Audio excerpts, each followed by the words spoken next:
Hello everyone, welcome to week 4 of May's Trade It prompt for the Facebook group NinaRibena's Art Journal Prompts and more. We've been doing a swap this month and we're coming to the end now. This is the final week and this week we're doing Inchies, Twinchies and Thrinchies. Inches being 1 inch by 1 inch squares, Twinchies being 2 inch by 2 inch and Thrinchies being 3 inch by 3 inch. I don't know whether I've invented Thrinchies or whether anybody has seen them before. I haven't, but I know that some of the people in the group have got issues, with their hands, and I just thought that the larger size might just be a little bit easier for you. So, feel free to do that. And the requirement this week is to do either 3 inches, 3 Twinchies, 3 Thrinchies, or one of each if you want to do so. Now, I'm going to be working on some watercolor paper, and I've got the Winsor & Newton Cotman watercolor paper. It's really sturdy, really thick paper. It's £200. 425 GSM cold pressed paper, so it's got quite a nice texture. I don't know whether you can pick that up on camera. And I am going to apply some modelling paste through a stencil, and I'm going to be using the Reeves modelling paste. I got both my watercolour pad and the modelling paste from my local scrap store, so this is much cheaper than you would pay if you were buying it on Amazon. I think these pads are about £13-14 each, and I don't know about the modelling paste. I would think £4 or £5, but the scrap store for me is just a godsend. So I've got 2 stencils that I'm going to be using today. This one here, which is Peacock Feathers, I do believe, and this one here. They're both stencils by Creative Expressions. And once I've found out what they're called, I'll leave just a little caption on screen. But I'm going to use this one first, and I'm going to take some of the modelling paste on my metal spatula. And let's have a look. We'll just have that there. Oh. And we'll have some in the top left hand corner, maybe some in the middle, like that, and then perhaps we can have some in the bottom left hand corner, and then I shall give this a quick dry. Let me just have that off there.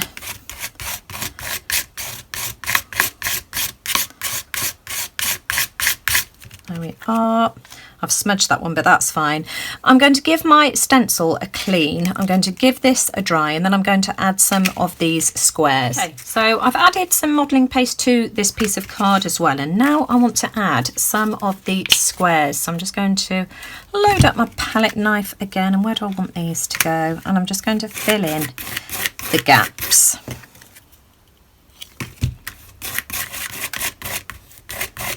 There we go, that should do. So I'm going to do the same now to this one here, and give them a quick dry. I've given these a quick dry with my heat gun, so they're dry enough now for me to add some black gesso. Now, if you don't have stencils or modelling paste, think textured wallpaper. This is, I think they call it anaglypta, don't they? So I've got various textured wallpapers here, and you'd get a very, very similar look by using that as an alternative. But I'm going to use black gesso if I can get the lid off. And I'm just going to apply a coat of paint, getting into the nooks and crannies to both of these. So both of these have had a good coat of gesso and have been dried. So I'm just going to take them one at a time. And I want to use some of my Radiant Rain dabbers. These colours are just absolutely gorgeous. So these are the colours that I'm using. And let me just tell you what they are. Mallard Green, Olive Vine, Teal Zircon, which I've only got a tiny bit left, and Nutmeg. So I think I'm going to apply Nutmeg first. So I'm going to give them a good shake, and I'm just going to dab this on really randomly. And at first, because of the black gesso, you might not be able to see it all that well. But once it's dried, it should hopefully be absolutely beautiful. Now, I have given these a good shake already. Whoops, that one came out a bit quicker than I wanted it to. So I'm just going to, oh, forgot to shake that one. They've got sort of like a ball bearing inside. And it'll look a horrible mess because, I'm applying it really randomly, but that's okay. And then I want some of this gorgeous blue colour to fill in all the gaps. And I've got a spray water bottle, and I'm just going to give this a squirt and just try and get these colours to mingle.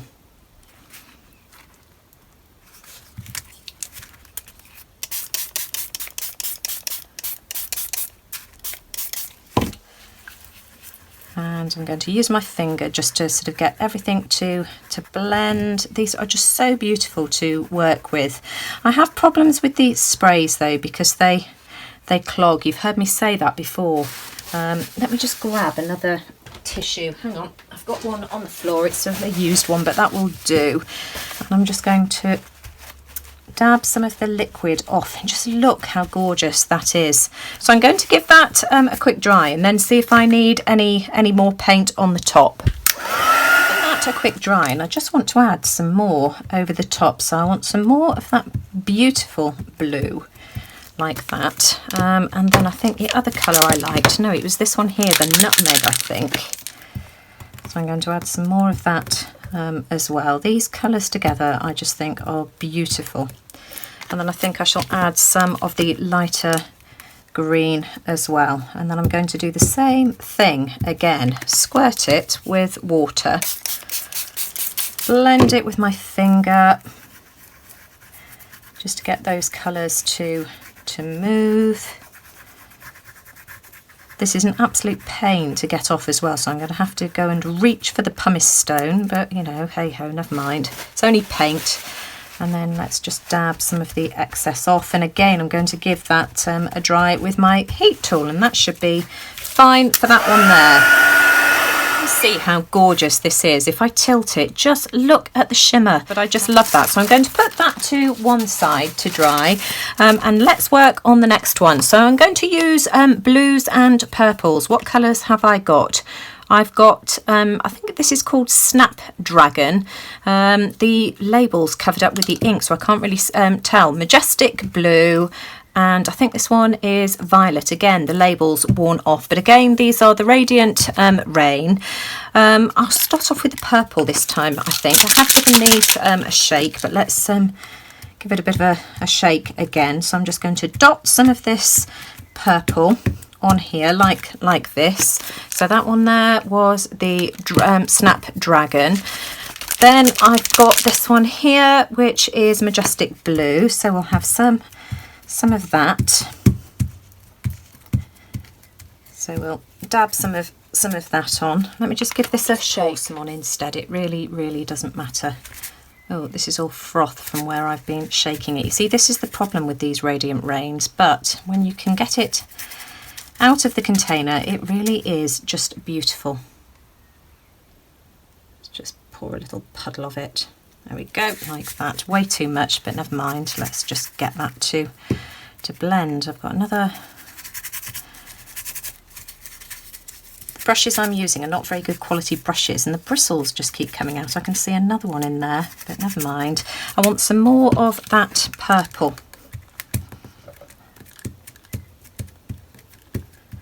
And do you know what I'm going to do? I think I'm going to add some of that lighter blue that we used in the other piece as well, but I'm just going to spread this around first. Let's add a bit of water. Let's get this mingling together first, and then we can build up the colours like we did with the last one.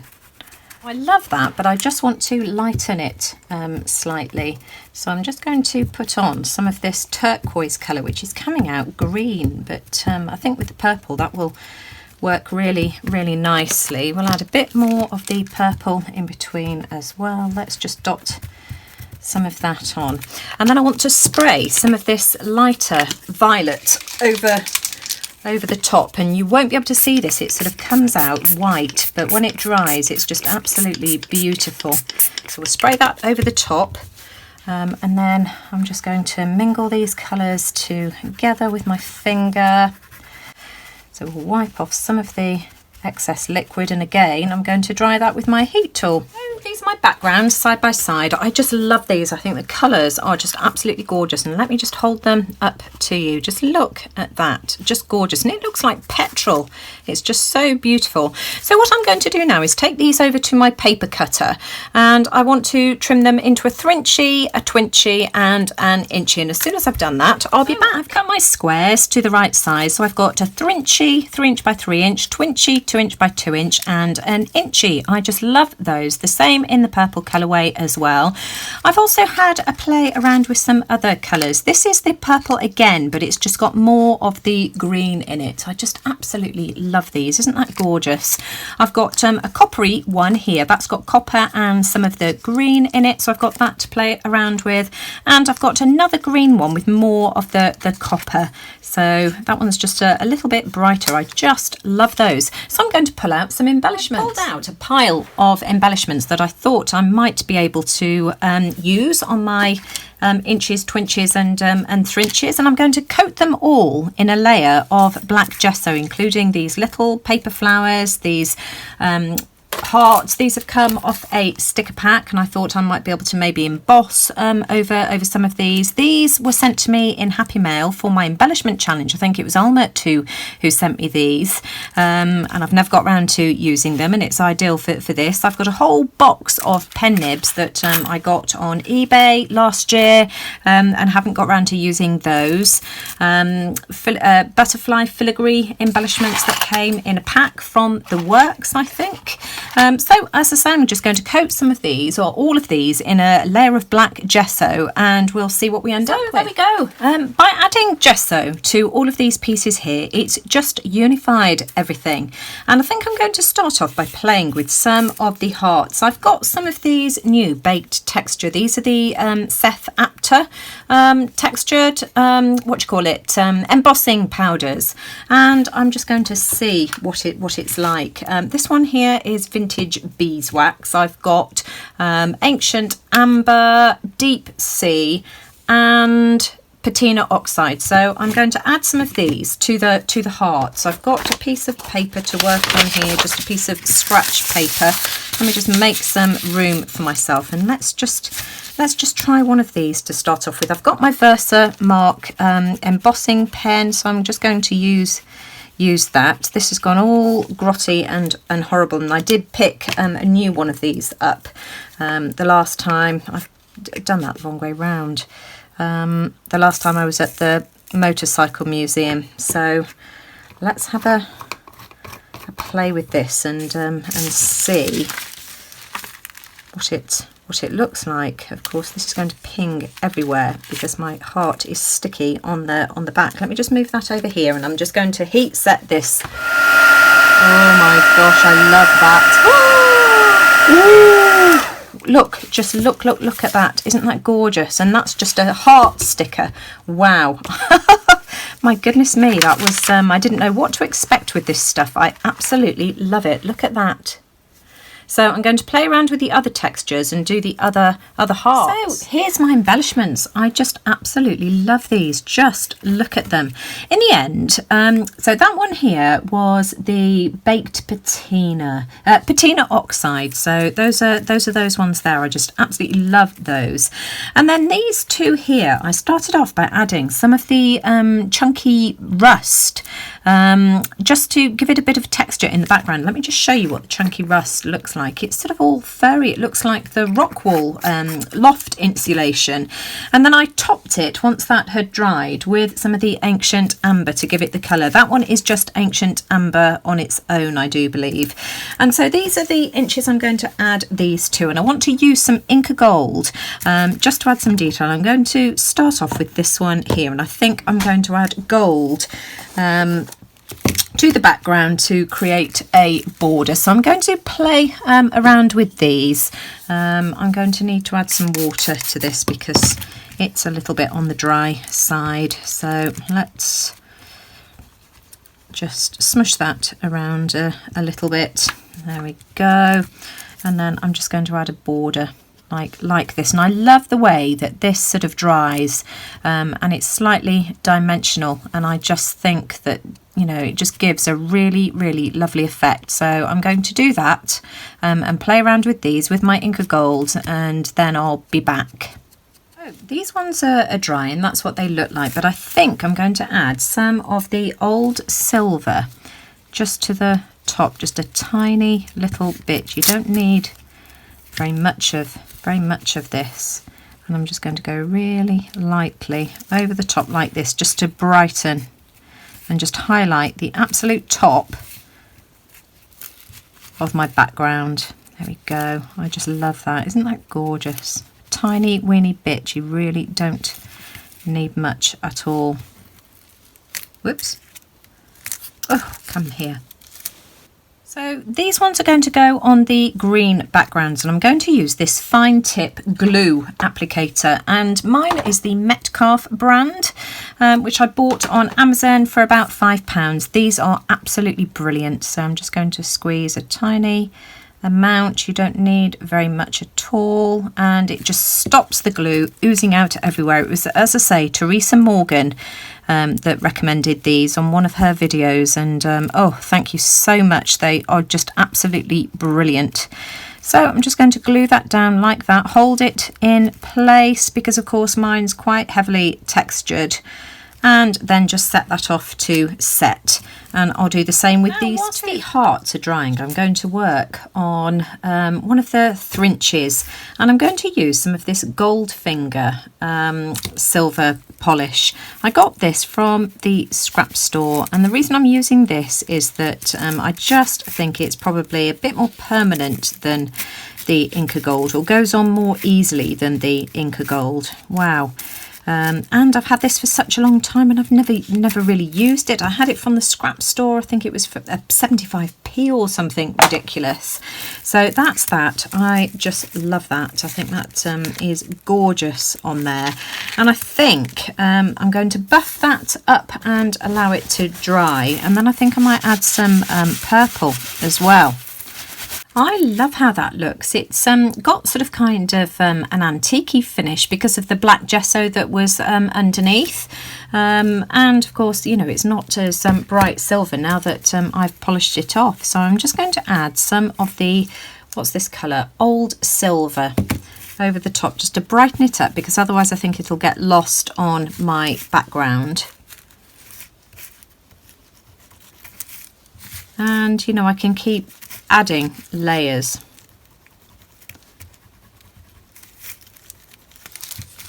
Maybe add more around the outside of the wings like this. And I'm going to buff this off and see what that looks like. Still not getting the look I'm after with this, so I think I'm going to come over with some gold, just to highlight around the outside of the wings. And that's more like it, I think. I'm just adding a tiny touch of that gold just on the edges, just to highlight it. And I don't want to cover up too much of that black. I still want that to show. I love that. Oh, that is gorgeous. This is the background I want this one to go on. My pen nib's off to the right hand side because I've added some crackle glaze, so I've just got to leave that be now. So I'm going to add some of this old silver over the top, tiny weeny bit, just really rubbing it lightly, just to highlight all that gorgeous detail. And I don't think this needs anything more than just the highlights that I'm adding. There's just so much going on as it is. You've got those gorgeous colours from, you know, all the beautiful radiant rains, and then we'll have the detail from the embellishment as well. And I'm going to do exactly the same thing around the edge to add my border. So using that old silver, just adding my border like this. Well, I've been at this for hours and I've finally finished all my Inchies, Twinchies and Thrinchies, and I'm absolutely thrilled to bits with them. This one here is the one that I showed you, the background that I showed you, and that's how it looks with the embellishments added. So I've just glued the butterfly down.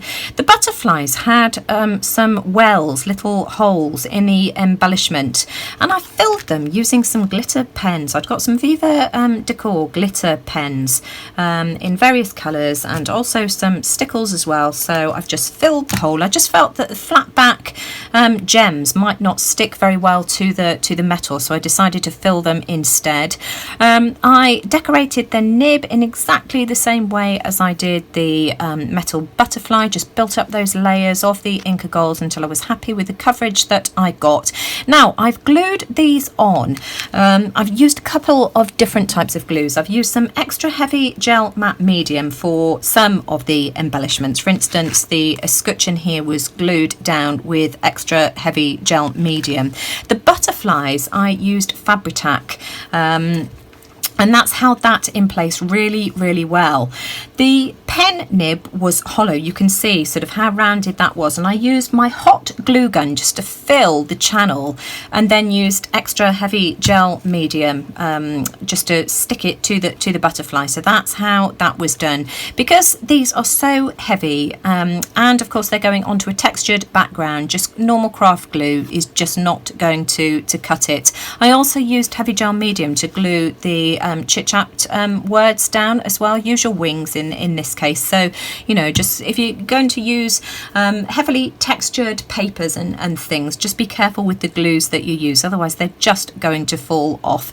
So that's that one there. Use your wings. I created several more butterflies as well. That one there has been filled with blue glitter pen. Life was meant for great adventure. Embrace the journey. I love this green one, and I used a green glitter pen for that one there. Adventure awaits you. I used stickles for that one. And don't forget to fly. I used black glitter pen for that. So that's those. Then this one here has got the escutcheon on, and quote, "Only you hold the key," which I printed out on my Brother label maker. And I mounted this onto a Twinchie and then onto a Thrinchie, and I just really like that that layered look. These are the Inchies that you saw me make with the heart. I love these baked textures by Seth Apter. I would strongly recommend these. I'm going to be playing with these some more in the future as well. Just absolutely love those.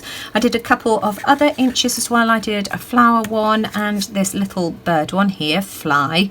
And then I've got my Twinchies. These are the 3 embellishments that Almut sent me for the embellishment challenge last year. And I just absolutely love how these have turned out. So the little owl, stay curious, butterfly, be brave, and then my little is it a sunflower or a daisy? I think it's a sunflower, isn't it? And I just love that. And that was mounted onto an Inchie and then onto a Twinchie. So I just think those make a really, really nice set. You can see that I've got several extras here that I can send out in Happy Mail. This one here with the stopwatch, great things take time. Another butterfly minus the pen nib, just on the Twinchie size. I just felt that the pen nib would have just been too much. And then 2 birds. I just absolutely love these, and you know, I've just built up the layers of these metal embellishments in exactly the same way as I showed you for the butterfly. I just think those are gorgeous. These were held into place with some heavy gel medium, but also these have got brads. The brads go through 2 holes there, so those are nice and secure, and I just love how these have turned out. Thoroughly enjoyed myself today. So I hope you've enjoyed this video and the ideas that I've shared for my Inchies and Twinchies. You don't have to do metallic Inchies, Twinchies and Thrinchies if you don't want to. Do it in any style you like. There are loads and loads of ideas on YouTube and Pinterest. I'll leave the link to the recent Inchies video that I did on my YouTube channel, so I'll leave the link to that video in the description box below. I did one not so long ago using corrugated cardstock and glitter cardstock, so as I say, I'll leave the link to that to give you some more ideas, and I look forward to seeing what everybody else decides to come up with for the last week of this Trade It prompt. It's been a brilliant month.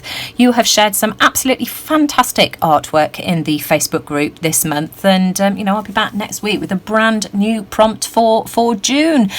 If you enjoyed this, as always, I would really appreciate a thumbs up, because as I always say, it just lets YouTube know that you like what I'm doing, and let me know what you think in the comments below. And if you're not subscribed to my channel already, hit that subscribe button and click on that bell so that you get notifications of all my future videos. So take care everyone, and I'll see you all again soon. Bye for now.